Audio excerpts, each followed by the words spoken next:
Olá família, abrindo a mente, sejam bem-vindos a mais um vídeo do nosso canal e não estranhe o barulho, hoje é sábado, passei o dia todo aguardando o bar aqui em frente parar com as músicas para poder eu gravar, mas aí começou uma brincadeira, vizinho aqui, aí começaram a fazer o barulho, eu vou ter de gravar assim mesmo, porque senão o canal para, né? Então você que ainda não é inscrito no canal, inscreva-se no canal, ative o sininho das notificações. Se você gostar do conteúdo, dê um like.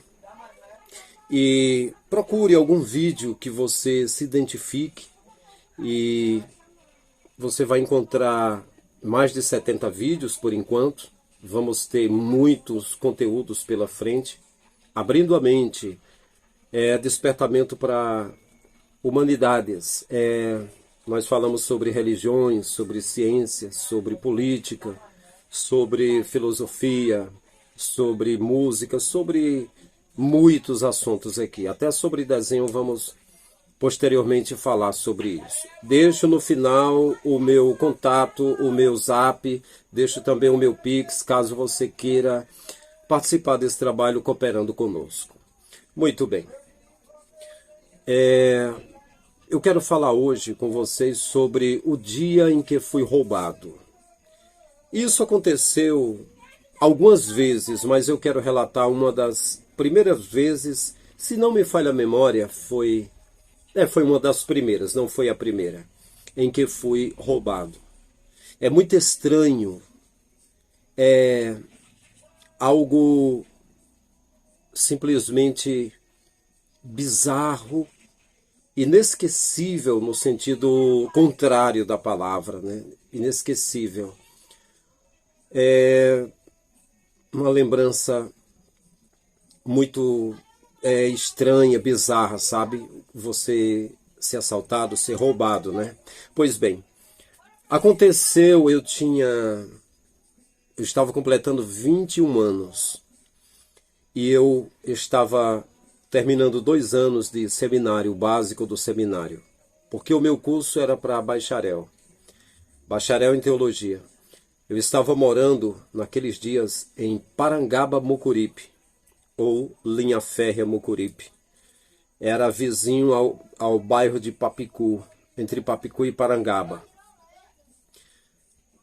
Aquela casa que eu estava morando é que eu estive num bairro chamado Verdes Mares. E o dirigente daquela igreja, o irmão Antônio Januário, gostou de mim e, juntando o útil ao agradável, naquele endereço, Parangaba, Mucuripe, ele tinha uma casa e a casa dele estava vazia, estava lá uma casa já meio velha e era no endereço em que ele disse que tentaram invadir. E ele precisava botar alguém lá, mas não estava aparecendo inquilinos para alugar aquela casa. E ele disse que uma vez chegaram a arrombar a casa, furaram um buraco lá na parede. E naqueles dias eu tinha saído da casa da minha tia. Eu passei 2 anos morando no Quintino Cunha com a minha tia Nessi. E eu falava para ela que, apesar dela ter me convidado a estar ali com ela e não me preocupar com pão, não me preocupar com nada, apenas ir com ela para os círculos de orações. E eu sempre fui. Mas eu disse a ela que no momento em que fluísse para ela falar, para eu ir embora, podia dizer que seria a voz do Pai, na hora certa. Então, com 2 anos, ela falou que sentia que eu poderia ir, se eu quisesse tocar o meu barco, eu não ia ficar a vida toda morando com a minha tia, né? E então, naquele momento, eu comecei a saltar de galho em galho igual macaco, né? Um jovem solteiro que não tem um lugar fixo para morar. E no estudo, um seminário que eu dei no bairro de Verdes Mares, o pastor de lá, o dirigente Antônio Januário, me ofereceu uma casa em Parangaba, Mucuripe, ou Linha Férrea Mucuripe, para eu ficar até guardando aquela casa para não ser invadida, né? E aí ele me levou naquela casa, eu não lembro bem se era amianto a cobertura da casa. Sei que tinha um buraco na parede de trás, onde ele disse que arrombaram aquela casa. Era um lugar que para uma pessoa morar sozinho não era seguro. Só mesmo muita fé no Pai, né?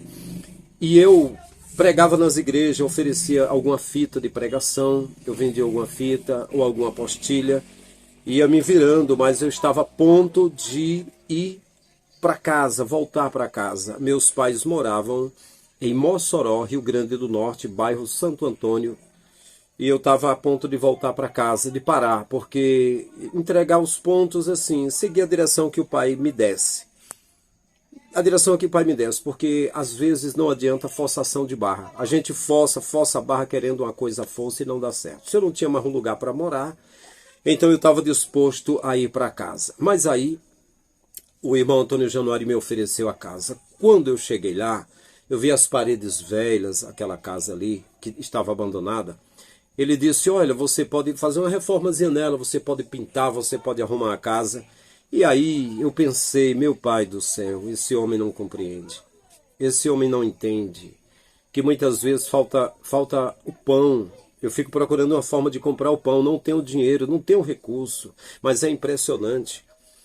Pelo fato de eu falar a palavra, pelo fato de eu estar cursando o seminário, me sacrificando, só pelo conhecimento, as pessoas sempre atrelaram o conhecimento a dinheiro. A sabedoria, a grana, sempre foi assim, mas eu sempre achei abominável, no meio das pessoas que seriam servos de Deus, não entender a situação da gente, não conhecer a situação da gente, julgar a gente por uma roupa que você vestir ela passadinha, limpinha, ou então um terno, uma gravata, porque é costume da igreja, a partir de auxiliares, vestir roupa social como se fosse advogado, juiz, político, como se fosse pessoas de classe média, classe alta. Então é um costume, mas eles confundem. Aí, se o cara é inteligente, pronto, esse cara tem a vida feita, né? Enfim. E aí eu estava naquela casa. O período mais difícil de minha vida de jovem. Quando eu saí da casa da minha tia e quando eu estava morando só em uma casa que era abandonada, que tinha um buraco na parede de trás, e eu estava lutando para comprar o pão, porque muitas vezes eu era convidado a pregar nas igrejas e eu era um seminarista. Aí quando eu estava lá, chegava nas igrejas, como é de praxe, vários pastores do interior do estado, que estavam construindo, e ia com cartas nas igrejas, nas ceias, para arrecadar dinheiro, para construir templo, coisa do tipo. E eu era um jovem que precisava comprar o pão. E quantas vezes, eu lembro que eu fui na igreja do meu professor de Romanos, que era o professor Itamar, um mar de igreja, uma igreja enorme, Eu tinha as minhas fitinhas, a pastinha cheia de fitinhas. E eu lembro que eu pensei, eu pregar aqui, Deus vai me usar, eu vou vender minhas fitinhas, eu vou resolver tanta coisa. Aí chegou lá um pastor do interior. Aí ele disse, Francisco, você já é de casa, você vem outro dia, deixa o pastor pregar. E fizeram muito isso comigo. Fizeram muito, parece que era proibido eu pregar. Parece que era proibido. Enfim, então nesse período, eu cheguei um dia no Templo Central de Fortaleza, a sede da Assembleia de Deus, Ministério Templo Central, que em Belém do Pará é Igreja Mãe, e em São Paulo é Belenzinho. E aí eu vi um jovem loiro, um homem alto, adulto, assentado no chão, perto da porta do refeitório, com as mãos na cabeça, chorando. E aí eu cheguei para ele, olhei para todo mundo, e olhei aquele rapaz, ele tinha uma mão ferida e tinha um olho cego. E ele estava sentado lá, chorando. E aí, eu falei com ele, oi, tudo bem? Aí eu falei, o que aconteceu? Ele disse, olha, eu estou querendo ser crente, estou querendo servir a Deus, eu sou um foragido da polícia. Mas ninguém me deu atenção, ninguém me ouviu, ninguém parece que está me vendo aqui. Aí eu olhei e eu fiquei entre a cruz e o punhal. Eu já estive muito nessas situações. Já estive nessas condições muitas vezes. Eu disse, pai, não é justo, não é justo. Tem alguém aqui que está chorando, tem uma mão ferida, tem um olho cego, disse que está pedindo ajuda, que quer ser crente, é foragido da polícia. Por um outro lado, aqui na sede que está cheio de pastores e de pessoas, eles não deram atenção. Porque logo eu vim dar atenção para ele. Logo eu não tenho dinheiro, eu não tenho recurso, eu não tenho o que fazer. Eu não tenho o que fazer. Por que eu, pai? Por que eu, pai? Eu senti a tribulação, senti a batalha, senti a luta e senti que eu não podia abandoná-lo também. Não podia abandoná-lo. Mas que estupidez a minha. Mas eu fiquei entre a cruz e o punhal. Não era para mim. Passei mais de 30 anos da minha vida fazendo coisas que aparentemente não era para mim. E depois disso eu não tinha uma casa, eu não tinha um carro, eu não tinha nem como cuidar da família direito. Então eu resolvi parar com isso, porque eu sempre procurei ser honesto na fé e trabalhar com as minhas mãos e tentar gerar alguma coisa para deixar para os meus filhos, para minha família, porque não tinha. Porque não tinha. E quando eu comecei a trabalhar com as minhas mãos, a galera queria que eu voltasse de novo a sofrer lá, a estar pregando, a estar orando pelos outros, sem querer saber da minha condição, onde é que eu moro, o que é que eu tenho, o recurso que eu tenho para comer. Ninguém quer saber de nada, ninguém liga. Tinha um cara ali chorando, o cara era perigoso, o cara tinha fugido da polícia, podia ser um enganador, estar mentindo, e ninguém tomou providência. Aí eu vi aquele rapaz. Aí eu andava sempre com o Espírito do Pai na minha vida, que eu continuo com o Espírito. Se muitos de vocês doentes, mórbidos, fanáticos, idólatras, bibliólatras, que adoram templos e líderes, acreditam que porque eu não estou aí na casquinha de ovo que você está, na caixinha de fósforo, que eu não estou aí no templo, eu não sou servo do Criador e o Pai não mostra as coisas para a gente e eu não sou fiel, você está muitíssimo enganado, não é a verdade. E aí eu sentia que esses confrontos, isso aconteceu muito em minha vida. Quantas vezes eu orei por pessoas oprimidas, que tinha vários pastores e não foram orar por pessoas que estavam oprimidas. Quantas vezes eu saí fazendo campanha de quilo por alguém que estava passando fome, ninguém fez nada, ninguém moveu uma palha. Uma vez eu apenas falei com um obreiro, com o porteiro da cidade de Quixeré. Eu moro aqui em Lagoinha, que faz parte do município de Quixeré, região Jaguaribe, fica vizinha a Limoeiro do Norte. E eu conversei com um rapaz que estava triste porque a esposa precisava fazer uma cirurgia e o pastor da igreja não pediu uma ajuda a ninguém. Ele disse que estava com as parcelas do carro atrasado e não podia fazer nada. E eu até falei, eu disse, não, mas o pastor podia pedir ajuda a alguém, mesmo sem tirar do bolso, nem atrapalhar as parcelas do carro. Porque dízimos e oferta o pastor recebe, mas antigamente isso era corte de foice. Dízimo é o que é dizimado, cortado com a foice. Dizimavam até vidas, cortavam até pescoço em batalhas, mas aí o dízimo era endro, era coentro, era cominho, era trigo, era cevada, era coisa da roça. E era para ajudar os carentes, as pessoas carentes, o levita, o pobre, o órfão, a viúva, o estrangeiro. Então, por que eu falei isso? Aí, aqui em Lagoinha, o líder que estava aqui, que era um cão guloso, que só queria gerar riquezas, investir em patrimônios, investiu bastante, e já tinha mercado, e já tinha restaurante, dizia que tudo que pegava era para investir na igreja, mas era mentira. Investiu em muitos bens, como todos fazem. Aí ele disse, andou falando que eu estava falando contra o dízimo. Então sempre, por que eu estava vendendo produtos da Herbalife? Eu tive de ver um irmão de cabeça baixa e ir conversar com ele lá em frente ao templo. Por que não apareceu alguém para tomar as dores dele? Por que o líder dele não ajudou? Teve de ser Francisco Lima para ir lá e comprar uma briga e ficarem falando. Talvez por isso, eu fui para Tauá, que é a uns 570 quilômetros de Fortaleza. E lá encontrei Sérgio Almeida, que tinha estado aqui em Lagoinha, junto com esse cara que eu falei que era cão guloso. E ele estava certo de me receber um dia para pregar na igreja dele. E ele me deixou 1 hora esperando no estacionamento. E depois eu liguei, ele disse que o telefone estava falhando e não me recebeu. Talvez tenha sido, porque quando ele falou aqui com o cão guloso que estava aqui em Lagoinha, rapaz, o Francisco aí, tá aqui o Francisco. E o cão guloso deve ter dito, ele andou falando contra o dízimo. Talvez ele tenha falado isso. E o Sérgio lá tenha dito, rapaz, pois desse jeito eu não quero ele na minha igreja, não. Então, eu sempre andei comprando umas brigas, cara, que só o pai para ter piedade da minha vida, cara. Então eu olhei e disse, pai, não tá certo. Por que eu senti compaixão, eu senti de fazer alguma coisa por esse homem? Tá errado. Ao mesmo tempo que eu tenho dor dele, eu tenho cuidado. Porque é muita estupidez, eu não tenho recurso, eu não tenho como fazer nada por esse homem. E por que que ninguém ajuda ele? E eu também não posso deixar ele aqui. Alguma coisa me move aqui, mas o pai que sabe. E aí ele disse, ninguém fez nada por mim, ninguém quer saber da minha vida. E como é que eu iria saber, né? Que ele estava falando a verdade, eu estava na hora simulando, como é que a gente sabe? Eu sei que o pai revela a gente. Mas eu vi um cara com a mão ferida e com o olho cego. E estava chorando e saía lágrima de verdade. Então esse cara, quem sabe ele seja igual o Valdomiro Santiago, que chora perante as pessoas com fazendas de gado no Pantanal, Mato Grosso do Sul. Um tamanho de 600 campos de futebol do Maracanã, com gados e com tanta riqueza que eles ostentam e fica, eu não aguento mais. O fingimento do Satanás, né?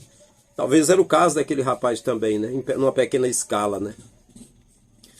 Aí eu disse, pai, sempre sou constrangido com essas coisas, né? Parece um teste para minha fé. O que que eu posso fazer? Eu falei, vamos lá em casa.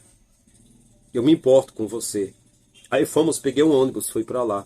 Aí cheguei lá, peguei umas moedinhas, comprei uma meracilina, esmaguei um comprimido, botei na mão dele. Pedi para ele contar a história dele, porque é uma coisa que há pessoas que sonham em contar a história para alguém. E aí ele disse que estava na cadeia, que estava deitado com a mão em cima do olho e alguém tentou matá-lo e furou com o punhal, furou a mão e furou o olho. E aí eu ouvi a história dele e eu consegui comprar um prato, uma quentinha de refeição e dei a comida para ele. E aí perguntei se ele queria dormir numa rede ou num colchãozinho que eu tinha. E aí acho que ele escolheu a rede, eu dormi no colchão. Acho que foi isso. Quando amanheceu o dia, ele tinha só aumentado um pouquinho mais o buraco e tinha passado por aquele buraco, tinha ido embora. Detalhe, eu tinha um microsystem, um gravador de fita cassete que eu gravava minhas pregações. E ele era estéreo, ele tinha uma qualidade boa. Ele pegava o som da igreja e pegava com a qualidade estéreo boa a gravação do microfone. E sabe o que eu fiz para conseguir ele?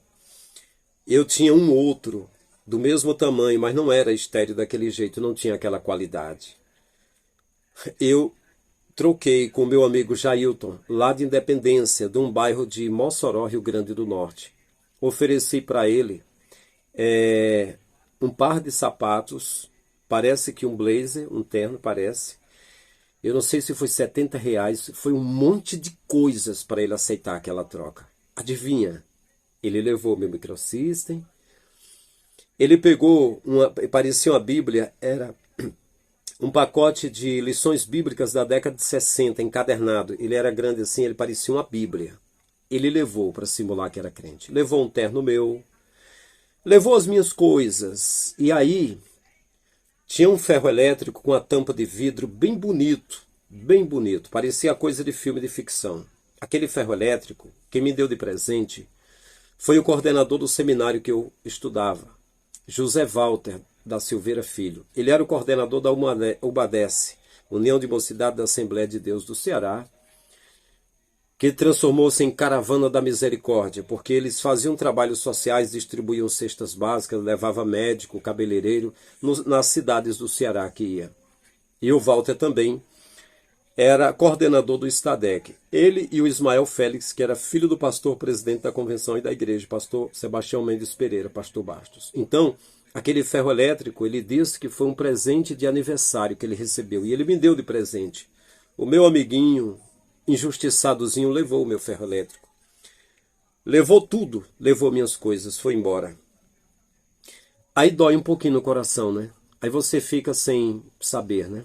Aí você olha hoje, eu com boné na cabeça, um pouquinho de barba, aí você olha e diz, esse homem, ele devia estar no templo, com a gravata, com a camisa social, de olhos fechados, alegrando o show, sempre pregando ou cantando, e fazendo isso direto na frente da gente, para a gente dizer, a paz do Senhor, e dizer que ele é crente. Você não sabe nada de fé, você não sabe nada de prova, você não sabe nada de Deus, você não aprendeu nada. Você olha as pessoas pela aparência, você não sabe como as coisas funcionam. Você não entende, você só quer pão e circo. Você nunca vai crescer desse jeito. Está escrito, sobre os dons ministeriais que Paulo falou, ele mesmo deu uns para apóstolos, profetas, evangelistas, pastores e mestres, querendo o aperfeiçoamento dos santos até que todos venham a ter maturidade, venham a crescer. Então é preciso você ter maturidade, você crescer. Hoje mesmo eu estava conversando com a irmã, com uma pessoa, uma amiga da gente antiga. Ela repete uma frase, ela diz assim: não podemos olhar para o homem, só para Jesus. Como se eu, em 2014, deixei de fazer parte do sistema porque estava olhando para as coisas dos homens. Minha querida, meus queridos, isso é uma coisa muito pobre, esse pensamento, é muito medíocre, é paupérrimo. Eu até falei para ela, para a irmã, eu digo: irmã, Jesus em Mateus 23 começou a olhar para os homens e dizer: os escribas e fariseus se assentaram na cadeira de Moisés, fazem tudo para ser visto dos homens, querem as primeiras cadeiras na sinagoga, querem serem chamados rabis, querem serem chamados de pai. Eles se fingem que estão sofrendo, jejuando para parecer santo aos homens. Por fora são bonitos, por dentro são podres, igual os sepulcros caiados. Eles são cegos, eles lavam o copo, mas o interior está sujo, o interior do copo está sujo e eles lavam por fora. Eles assaltam a casa das viúvas. Podíamos dizer: ô Jesus, para de olhar para os fariseus, meu irmão, para de olhar para os escribas, para de atacar os pastores da época, né, dos fariseus e saduceus. Olha só para Deus, meu irmão. Olha só para Deus, Jesus. Fica xingando os outros aí, Jesus. Raça de víboras, como escapareis da condenação do inferno? Vocês dizem que se estivessem com seus pais na época em que os profetas foram mortos, não teriam se associado a eles para matar os profetas. Vocês mesmos dizem que são os filhos dos que mataram os profetas. Vocês enchem a medida de vossos pais. Como vocês vão escapar da condenação do inferno? Jesus ficou olhando para homem, né? Enfim, né? Aí essa coisa de olhar para homem. Ora, aí eu até falei para minha amiga: olha, na verdade, se a gente for olhar só para Jesus, você não sai nem de casa para ir para templo nenhum, porque foram os homens que criaram todas as religiões, desde Herodes. Jesus diz que não é no templo e nem no monte. Você não precisa caminhar para o templo e nem para o monte. Ele disse para Samaritana: o dia já veio e a hora chegou, que os verdadeiros adoradores adorarão em espírito e em verdade. Deus é espírito e importa que os verdadeiros adoradores adorem em espírito e em verdade. Então, essa coisa, não podemos olhar para homens, só para Jesus. É claro que vocês olham o tempo todo para homens. Se você for olhar para Jesus, você quer orar, você entra no quarto, fecha a porta e ora ao Pai em secreto. Não é assim que está escrito? Aí você pode dizer: eu e minha casa serviremos ao Senhor. Ah, mas eu tenho de ir para a casa de Deus. Então vá. A casa de Deus é onde tem pobre, viúva, órfão, estrangeiro. É aí a casa de Deus. Ele dizia para dar os dízimos: a minha casa.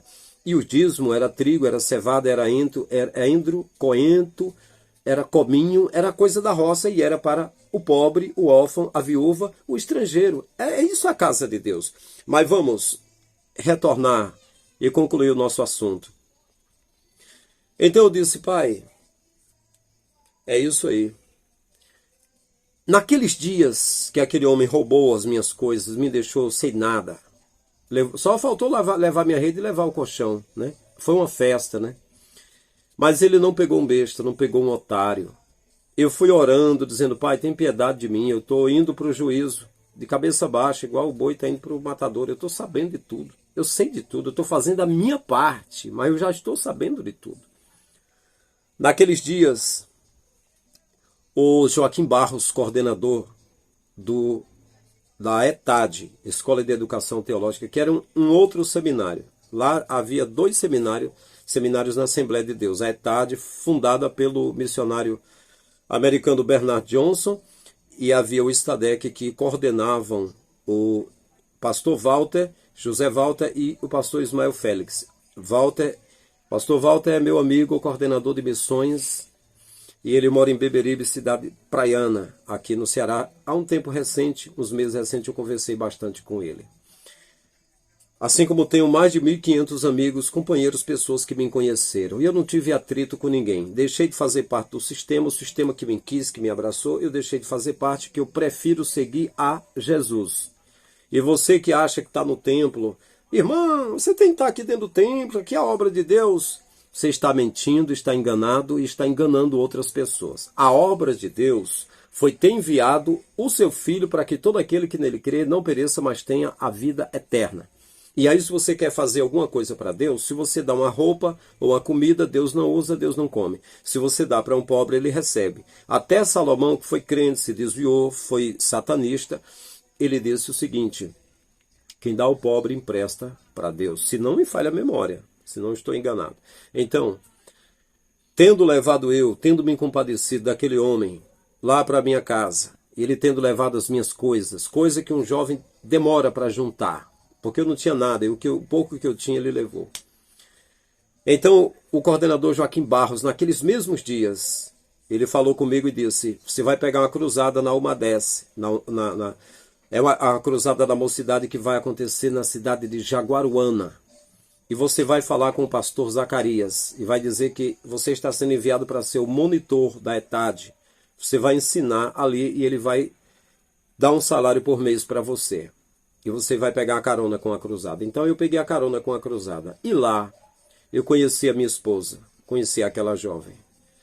Tinha 2 jovens que estavam pretendendo, estavam se aproximando dela. Um me chamou e disse: eu vou falar com aquela jovem. Já tentei antes, mas eu achei ela arrogante. Mas eu vou tentar de novo. E tinha um outro levando um sorvete para ela e sentando juntinho dela. O primeiro, eu não lembro se era Josué o nome dele, era um senhor, um rapaz. O outro jovem era Francisco o nome dele. Ele mora em Itaitinga e é pastor em outro ministério. Naquele dia eu conversei com a minha esposa e em 3 dias ficamos noivos. E com 3 dias, o vice-presidente da convenção, Pedro Cavalcante Falcão, ele disse: você tem namorada? Eu falei: agora eu tenho. Ele disse: então, case, que eu tenho algo para você. E aí, com 3 meses, nós casamos. Não casamos com 3 dias, porque não tínhamos dinheiro. Mas aí, marcaram comigo um seminário e eu vendi, eu acho que foi 80 apostilhas. E aí deu para pagar na época. O vestido de noiva era 250, resolveram fazer um abatimento e alugar por 175 o vestido de noiva. Porque para comprar mesmo era 2.500 na época. No ano de 97. E aí tinha mais o cartório, que era mais R$ 73 e era mais 36 de outra coisa, não sei o que era lá. Tinha umas despesas lá. Então, com 3 meses nós casamos. E aí ele disse: tem 3 campos. Tem Ipaporanga, que fica para o lado de Crateús. É uma cidade. E tem Porteiras, que é outra cidade que fica para o lado da Paraíba. E tem Marruás, que é um distrito, mas não tem mais crente. É um distrito a 70 quilômetros de Itauá. Aí eu perguntei a ele qual era o lugar mais trabalhoso e ele disse que era Marruás. Então ele me enviou para ali. Completando 21 aninhos, 3 meses de casado, fui pastorear ali. E aí quando eu estive, acho que na primeira ceia, eu encontrei o dono da casa, que na ocasião eu tive de fechar a casa, eu tive de me mudar e...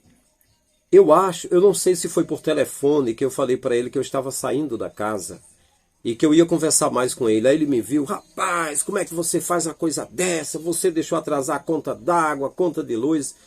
Eu falei: não, mas veja quanto é, eu vou pagar para você. Não, eu já paguei, mas você não pode fazer uma coisa dessa, e reclamou. Aí tudo isso, toda a reclamação, toda a bronca dele, é porque ele viu o Francisco Lima pregando com inteligência. Então ele viu que eu tinha a vida feita, não passava prova. Estava tudo redondinho. Se eu não paguei uma conta, é porque eu não quis, porque eu era boêmio. Eu tinha tudo, cara. Eu era estribado. Nem cheguei a falar para ele que eu fui assaltado, que levaram as minhas coisas, que a casa dele era um perigo para mim. Nem falei, nem adianta. Estou falando aqui, tem pessoa que não sabe. Tem pessoa que nem imagina o que a gente passa. Pensa que tudo é. Mas aí eu extraí algumas lições. Eu entreguei na mão do pai, eu disse: pai, ele levou uma Bíblia também, uma Bíblia minha levou, não sei se levou uns documentos, levou umas coisas lá. Eu disse: pai, eu fiz por ti. E saibam de uma coisa, quantas vezes ocorreram curas, ocorreram revelações e tanta coisa por onde eu passei, dentro do templo, fora do templo. Isso não quer dizer que porque aconteceu milagre ou revelações dentro de templos evangélicos, Deus esteja lá. Não. O Pai, ele está com pessoas fiéis. O Messias entrou no templo. Pedro entrou no templo e João também. Se fosse para ser operado um milagre dentro do templo, seria. Só que isso não autentica a presença de Deus no templo. O Messias disse: o dia já veio, a hora chegou. Que não é no templo nem no monte que os verdadeiros adoradores adorarão. Não é nada físico mais. É em espírito e em verdade. Então eu digo para vocês, eu não costumo falar palavras assim com o Pai. É só no meu pensamento Eu sei que eu não preciso sair que nem um gatinho guiando na frente do dono, dizendo assim, eu vou correr na tua frente até a minha bacia para você se lembrar, para botar comida. Não, eu não preciso sair que nem gatinho, ficar pensando, Deus, eu estou pensando aqui nas minhas coisas, olha, lembra aí. Não. O que eu necessito, o Pai já está vendo tudo, já sabe de tudo, nem preciso falar. Outra coisa, para orar por uma pessoa oprimida, eu não preciso jejuar mais. Nem preciso jejuar, eu já aprendi isso. Jejuei quase 20 anos da minha vida. Veio para mim o Pai dizendo o seguinte, a minha graça te basta. Pode, acaso, jejuar os convidados, o noivo estando presente? Dias, porém, virão em que o noivo será tirado, nesse dia jejuarão. Então o noivo nunca mais foi tirado de mim, eu sou um convidado do Pai. Então, essas coisas. Mas sim, vamos concluir. Eu aprendi que eu não me arrependi de ter levado um ladrão para minha casa, correndo o risco de ser roubado ou ser morto. Não, porque eu senti inspiração do Criador para fazer isso. Eu não faço somente o que é fácil. Eu não sou covarde, eu sou corajoso. Tudo que eu fiz pelo Pai, eu arrisquei minha vida física. Quantas vezes eu arrisquei? Quantas vezes eu dirigi um culto, fiz um trabalho com pessoa armada, aguardando o momento para tirar minha vida. Então você hoje, alguns que tentaram me criticar, até primos, parentes, atirar pedra em mim, vocês pensam que são ungidos de Deus, alguns de vocês são os merdas. Vocês não têm coragem nem de me encarar como homem, de frente, vocês não têm coragem. Vocês nunca puseram a mão numa pessoa que quebrou pedras de mármores, que amassou cadeira de ferro como eu fiz. Vocês não tiveram a coragem. Não tiveram a coragem de se arriscar, como muitas vezes eu me arrisquei. Mas tem pessoas que eu não chego nem nos pés dela. Eu não sei onde é que tem, mas eu sei que tem uma fé muito maior do que a minha. Sim. Eu não sei onde é que tem, eu não vi. Mas eu sei que tem. Porque não há limites para qualquer uma pessoa nas mãos do Pai Celestial. Tudo é possível. Então, o que acontece? Não me arrependi de ter levado um ladrão para minha casa. Depois de muitos anos, levei pessoa em situação de rua novamente lá para casa. E o pai trabalhou bem rápido. E aí eu aprendi também que uma corporação grande como a Assembleia de Deus, que chegou a queimar saco de dinheiro na mudança do cruzado real para o real, não está nem ligando para classes baixas, não está nem preocupado com isso. Os últimos anos que eu fiz parte da Assembleia de Deus, na esquina da igreja, lá numa rua paralela à igreja, havia um aglomerado muito grande de pessoas que vendem materiais reciclados, pessoas de rua com carrinhos de papelão. E eu não vou nem comentar muito sobre isso. Uma vez eu mencionei para um amigo meu, pastor Samuel, tem vários Samuel, vou falar só isso aqui, não vou explicar. Eu disse para ele que eu estava cansado de ficar ouvindo líderes falando só em coisas financeiras. Não me sentia bem. E algumas vezes me senti bem passando no meio daquelas pessoas que estavam colhendo papelão. Senti mais o meu coração quebrantado. Aí ele disse, você não se sente bem no meio dos homens de Deus, rapaz? Não adianta nem explicar essas coisas. A maioria das pessoas não compreendem, sabe? E aí o seguinte, o que aconteceu é que daqueles dias que aquele ladrão levou quase tudo que eu tinha, que era pouco. Naqueles mesmos dias eu fui convidado para ser pastor de igreja. E 8 anos eu fui o pastor mais novo da Assembleia de Deus do Ceará. E poderia estar até hoje como magnata. Casas de praia, apartamentos, Hilux, fazendas, só juntando grana, porque muitos amigos meus, amigo entre aspas, do ministério, eles têm tudo isso. Eu preferi, onde eu trabalhava, eu via pessoas carentes e eu ajudava com o que eu pegava. E eu não manipulava a palavra para arrancar dinheiro. Eu queria que o pai me desse o que fosse necessário. Só sobrava um pouquinho de dívida, nada mais. 8 anos, saí de mãos vazias. Não aconselho ninguém a fazer isso. Só faça o que o pai te deu direção. É muito difícil, o preço é alto. Não aconselho. Também não aconselho a me julgar, a tirar pedra como já fizeram. O preço pode ser muito mais alto também. Então, meus queridos, foi isso. Aconteceu isso aí comigo. Depois que eu era pastor de igreja, eu lembro que um dia vi aquele rapaz com cabelo pintado de outra cor, disfarçado, já estava novamente querendo conversar, querendo enganar alguém ali, na frente da igreja. Eu fiquei em dúvida, porque eu tinha entregado na mão do pai. Se eu segurava ele, ou se eu chamava a polícia, ou se eu... Enfim, quando ele me viu, ele correu.